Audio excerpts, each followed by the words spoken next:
तो guys L zero biometric device के ऊपर यूआईडीएआई की तरफ से एक बहुत बड़ा अपडेट आ रहा है। और यह अपडेट आने के बाद अगर आप एल जीरो बायोमेट्रिक डिवाइस का प्रयोग करके किसी भी कस्टमर का नगद निकासी करते हैं, कैश विड्रॉल करते हैं, तो आप लोगों को अलग से भी चार्जेस पे करने पड़ सकते हैं। अब यहाँ पर आरटी सर्विस का तो आपने पे किया ही होगा डिवाइस को चालू रखने के लिए, लेकिन अगर आप एल जीरो का प्रयोग करके किसी भी कस्टमर का नगद निकासी, कैश विड्रॉल करते हैं, तो आप लोगों को उसके बदले में अलग से भी चार्जेस पे करने पड़ सकते हैं, क्योंकि आपका जो एल जीरो डिवाइस है आपके डिवाइस के ही वजह से। अगर आपके पास L1 डिवाइस है तो आप लोगों को किसी भी तरह का चार्ज पे नहीं करना पड़ेगा। अब इसके लिए भी यूआईडीएआई ने डेट जारी किया है, इसके लिए भी गाइडलाइन दिया है कि कब तक आप लोग free L zero biometric device प्रयोग कर सकते हैं। सेकंड अपडेट इसमें यह है कि एल जीरो बायोमेट्रिक डिवाइस का जो डेट था उसे एक्सटेंडेड कर दिया गया है, उसे बढ़ा दिया गया है। लेकिन अगर अभी तक आप एल जीरो बायोमेट्रिक डिवाइस प्रयोग कर रहे हैं, आपके पास L1 बायोमेट्रिक डिवाइस नहीं है या फिर काम नहीं कर रहा है, तो यह वीडियो आप लोगों के लिए काफ़ी ज़्यादा इंपॉर्टेंट होने वाला है। तो वीडियो को बिना स्किप किए पूरा देखिएगा, जिससे कि आप लोगों को सही और सटीक जानकारी मिल सके। आप लोग यहाँ पर देख सकते हैं, साइड में आप लोगों को लगा दूंगा, बाकायदे यहाँ पर एक सर्कुलर जारी किया गया है। यहाँ पर आप लोगों को जिस अपडेट के बारे में बताने वाला हूँ, यह अपडेट करीबन 3 से 4 दिन पहले आया हुआ है, लेकिन मैं आज आप लोगों को बता रहा हूँ। बेसिकली बाकायदा यूआईडीएआई की तरफ से एक सर्कुलर जारी किया गया है। इस सर्कुलर में एल जीरो डिवाइस से रिलेटेड जो भी अपडेट दिए गए हैं, सारे अपडेट इसमें मेंशन किए गए हैं। इस सर्कुलर में लिखा हुआ है, आप यहाँ पर देख सकते हैं, all the requesting cities and SS in Aadhaar authentication ecosystem. Subject है phase out the existing L zero biometric device, यानी कि fingerprint registered devices from the Aadhaar authentication ecosystem. ठीक है, यानी कि ये जो अपडेट है ये एल जीरो बायोमेट्रिक डिवाइस से रिलेटेड होने वाला है, ये तो कंफर्म हो गया।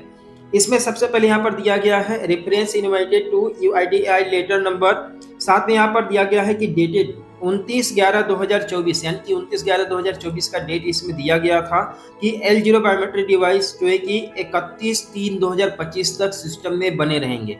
यह आप लोगों को डेट इसमें दिया गया था।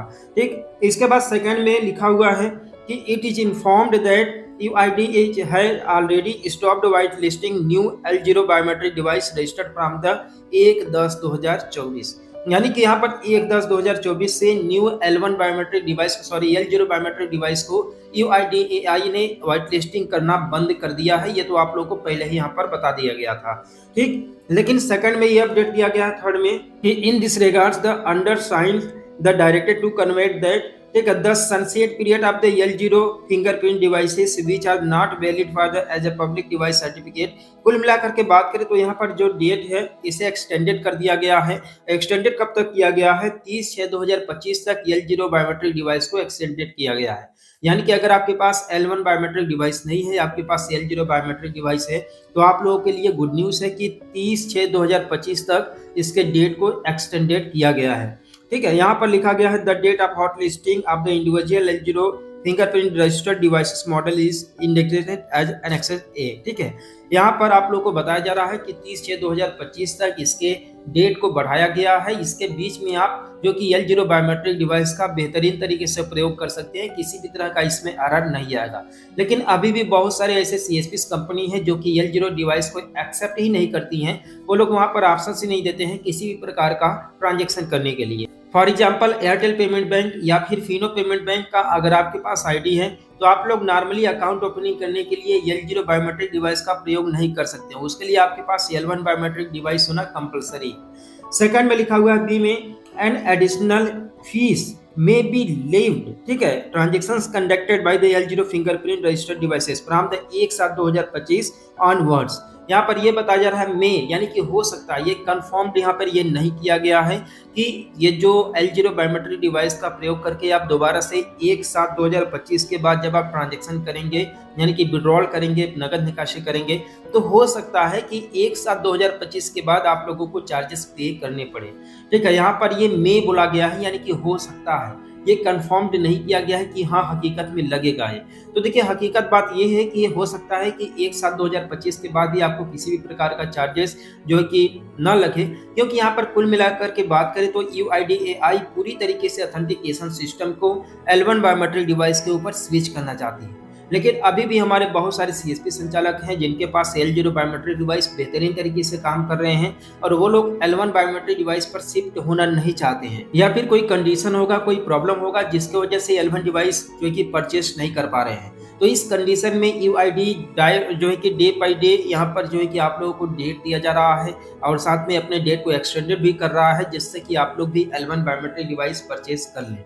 तो यहाँ पर आप लोगों को चार्जेस के बारे में बताया गया है, लेकिन यहाँ पर कंफर्म्ड नहीं किया गया है, तो हो सकता है चार्ज कटे या फिर यहाँ पर क्लियर नहीं है। ठीक है, तो यही दोनों अपडेट थे जो कि आप लोग को सेक्शन ए एंड बी में बताया गया है।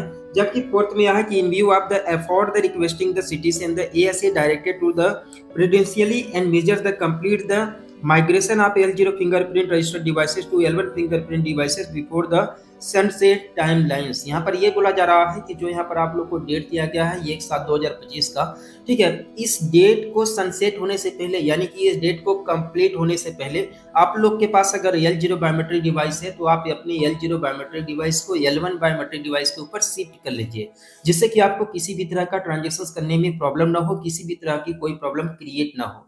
ठीक है, फिर लिखा हुआ है दस जो है कि सुपर डील्स, ठीक है, all the previous communication recording to the phase out of the L0 fingerprint devices from the Aadhaar authentication ecosystem. ठीक है, यहाँ पर बोला जा रहा है कि ऊपर में जितने भी आप लोगों को अपडेट दिए गए हैं सारे अपडेट आपके जो है कि L0 डिवाइसेस से ही रिलेटेड हैं और सारे जितने भी आप लोग को इसमें अपडेट दिए गए हैं L0 डिवाइस को ही लेकर के अपडेट दिए गए हैं।